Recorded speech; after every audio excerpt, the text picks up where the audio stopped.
Alright guys, today I'm going to show you how to sign in and use Airdata UAV. It's a program that helps you review your flight logs in a different way, and I'll take you through the process. It's not real difficult as long as you have a DJI account. It also does Parrot, Autel, Unique. You can upload all those files. Those processes may be a little different. I've used it with Parrot and DJI, but that's about it. So I'll take you through the DJI setup. Just run you through as quick as I can. It's going to take a little while. This is it's not a hard process. It just takes a little time to show you how to do it. So, all right, let's dive in.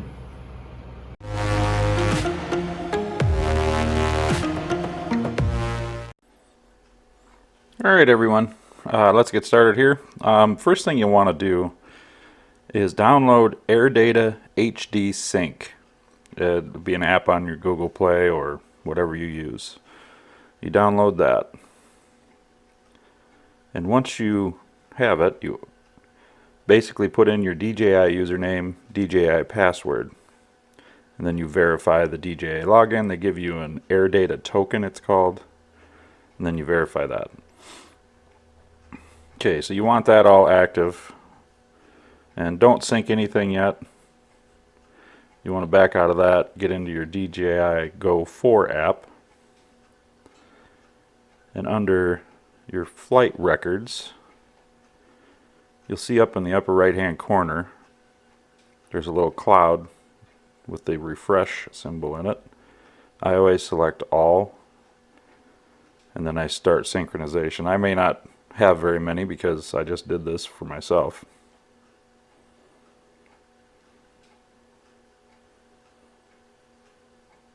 And this will upload and sync them all up to the UAV HD Sync. I usually do this after every time I fly my Mavic Air.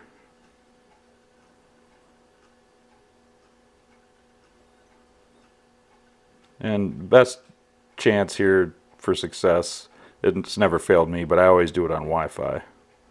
Okay, and then you just hit complete. And then the other thing, if you have a Mavic Mini, on the Fly app, go to your profile and your settings, and right here is the sync flight data.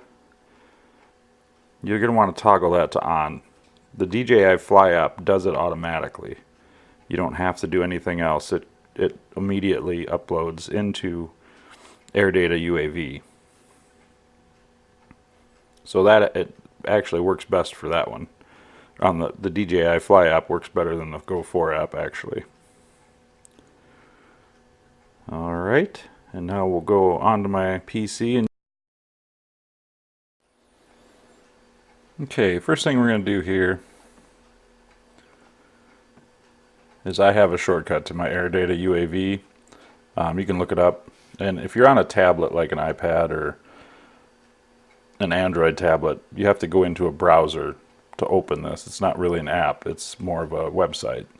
So it's just Airdata UAV, and I'm automatically signed in. Now you can just create a free account, that's all I have. There are a lot of features in this. If you want to upgrade, you can. It's not really that expensive. What it'll do is keep your 100 latest flights, and it archives the rest. As you can see here, I have 296 total flights that have been put through this program. Photos, total videos, total air time, longest flight time, that would be my Mavic Mini. Farthest home distance is my Mavic Air. Altitude, my Spark, that was an accident. Hottest battery temperature, the Mavic Air holds that one as well. That was in the summer. And you can do metric or imperial on all these settings right up here at the top. Longest mileage is my Mavic Air also. That was my 6-mile range test. Fastest speed would also be my Mavic Air. So it holds a few of my distances. They're actually all of them except two. Then over here you can select your flights. The one I'm going to look at today with you is my Mavic mini flight that I just had a video on where I was fighting the wind coming back. And something new they just put in here is this HD flight player, and it's a fantastic little tool. And you can adjust your screen size. I have all the settings selected to on, so I see the flight time, barometric altitude, home distance, battery cells. There's only 2 cells in the Mavic Mini battery. Any notification that pops up, battery percentage, when you change modes, flight mode, sonar altitude, battery percentage, radio signal, GPS satellites, your speed, your volts per cell and total, and any deviations. Then you can adjust the speed you want to play this back at. And I have the remote joysticks turned on, as you can see right here. So I usually watch it back in this, and you can zoom in and manipulate the map. It shows you all the terrain. Of course, it gives you the latest Google Maps, so there's no snow as there was the other day. And if you want to sit and watch everything that happened, you just hit play and it'll run through everything pretty much by the second. It's actually, there are more inputs than seconds, so there's going to be a lot. That's why a lot of people speed this up when they're playing it. And it gives you a lot of useful information. Things change colors if there's a problem or issue. Like right now, this orange means satellites are okay. It just turns to white when you hit above 12 or 13. Actually, I think it's 15 is when it shuts off. Purple is bad. Red is bad. Orange is okay. So I will just pause that. And here's the most helpful. Once you're in this screen, you go down to the settings again. And you see there's 2 downloads here. CSV and KML. The CSV is like a Excel spreadsheet. That's what it downloads it to. The KML is a keyhole. Alright, now I have to look it up. Keyhole markup language. And this was the reason it's called Keyhole is because that was the company's name. And then Google bought them out in 2004. And now they're used by Google Earth and other Earth browser programs. I just use Google Earth myself. So let's go ahead and download a KML. I'm just going to name it Test. And I'm going to save it to my desktop. And it'll actually come up as a Google Earth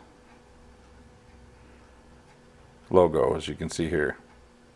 Google Pro Test. And that's still also a free program. You just download Google Earth. When you click on it, it automatically brings it into Google Earth.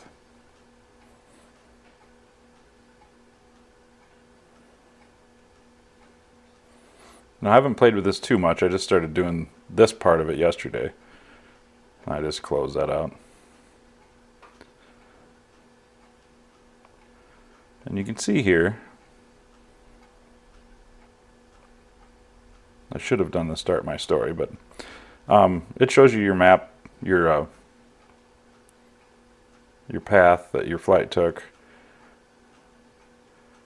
When you go into the street view, it does show you like where the street was. Those are the grain bins I was talking about. Now if you hit this, it switches to street view and ground level view. So now it actually gives you some heights and some 3-dimensional viewing of your flight path. And I can also exit ground level. Zoom out a little bit here. It always zooms in on me. Now you can kind of see some 3-dimensional. Now all the buildings and everything are going to be 2-dimensional, but it does let you see your flight path. And say there's a cluster of things that happen. You just click on that once, and you can click on any of these, and it will tell you what they are. Mode change to PGPS, which is just the GPS version. And the reason there's 3 of these is probably because I've done this 3 times. So it's overlapping 3 different flight plans, but they're all the same. So that's what a KML file can do for you. Now, I'm not going to save it. That was probably my problem. Here's the one I was playing with the other day, and this is a my story. And you'll have to play with this. I'm no expert at it. I've just started using it myself. I'm going to put start my story, because your interactions are a little bit different.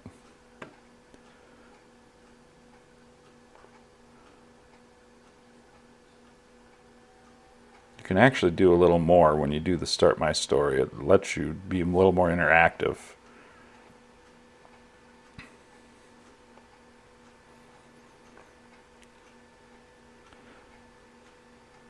So I'm going to go over here to projects.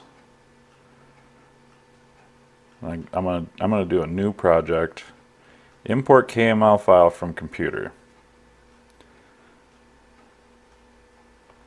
I'm going to do that test one that we just downloaded. And now anything comes up as a red X that we were doing.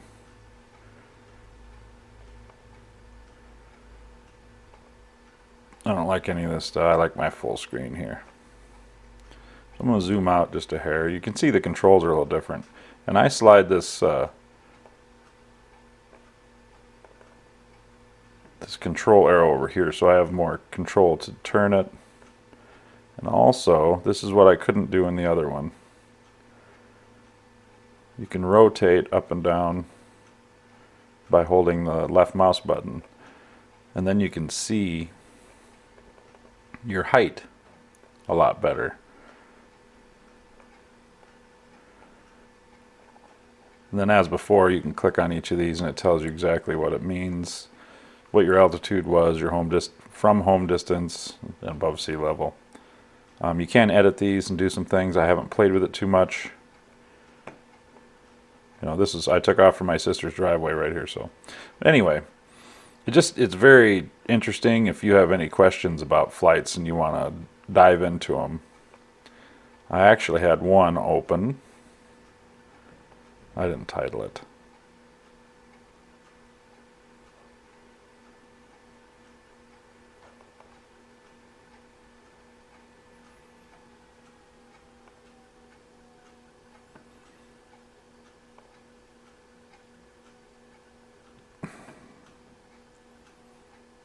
This was the other flight where I almost lost my Mavic Mini and had to land out in the field. I have a video on that available. You can see there were 82 notifications on that flight.